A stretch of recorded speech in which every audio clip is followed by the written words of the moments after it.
Isinasara ni dating Vice President Leni Robredo ang posibilidad na tumakbo siya bilang senador sa 2025. Ang partido naman niyang Liberal Party may 3 na raw pambato sa senatorial race sa susunod na taon. Nasa frontline ng balitang yan, si Gio Robles. Higit 1 taon bago ang midterm elections, kinukumbinsi na ng Partido Liberal si dating Vice President Leni Robredo na tumakbo sa Senado sa 2025. Kinumpirma yan ng tagapagsalita ng partido na si dating Senador Laila de Lima sa forum ng FOCAP o Foreign Correspondents Association of the Philippines sa Manila Hotel. We are still convincing VP Leni to also run under the same slate, and maybe there's a higher or greater chance at success with the VP Leni leading the pack. Sa ngayon, may 3 kandidato ng kinumpirma si De Lima na magiging bahagi ng initial senatorial slate ng Partido Liberal sa 2025. Sila ay sina dating Senador Kiko Pangilinan, Bam Aquino at human rights lawyer and advocate Chel Jokno. Day, as if naman natutuwa kami or excited kami dahil open ka sa pagtakbo as senator this coming 2025 senatorial election. May gulay.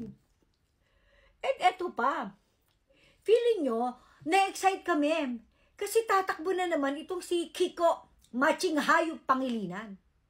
Siyempre kasama niya yung mga na-flash sa inidoro na si Chel Jokno and Bam Aquino. Na, by the way, bukod sa apelido mong Aquino, ano nga ba ulit nagawa mo? And ito namang si Chel Jokno. Ba't di ka na lang manahimik? Alagaan mo na lang yung mga apo mo. Wala naman kayo nagagawang maganda. I mean, wala kayo magandang nagawa nung panahon na nasa pwesto kayo. Itong si Kiko Pangilinan, si Kiko Matching Hayop Pangilinan, as far as I remember, nung panahon ng, ito, nasabi ko na sa vlog to, ulitin ko lang ulit nung panahon ng pandemic, under PRRD's administration, nagkaroon ng bayanihan program ang gobyerno para makatulong sa mga naapektuhan ng pandemic. And may I just remind you Filipino people na itong si Kiko Matching Hayop Pangilinan ay hindi bumoto ng yes para tulungan ang ating mga kababayan.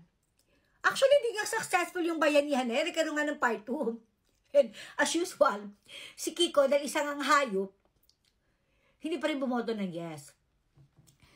Still, he said, no! Hindi tutulungan ng mga Pilipino! Ganon. So, matalino ng mga Pilipino.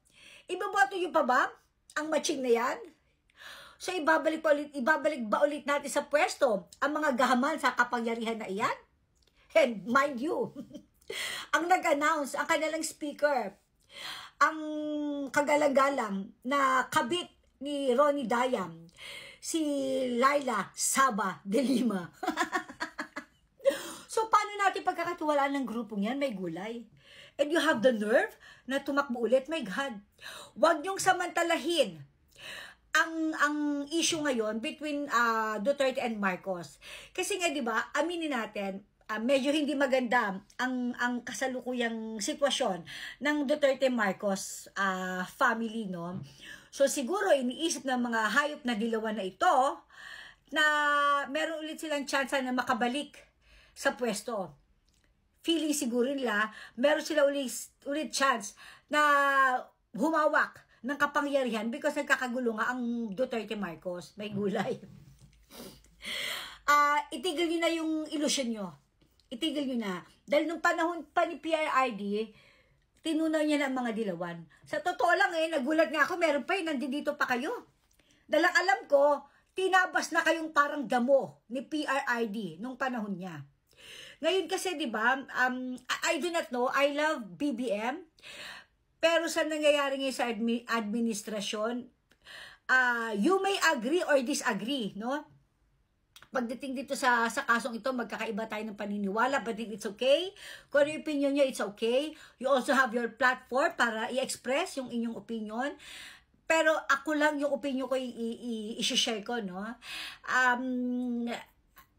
Siguro nga, sa nakikita ko, parang weak.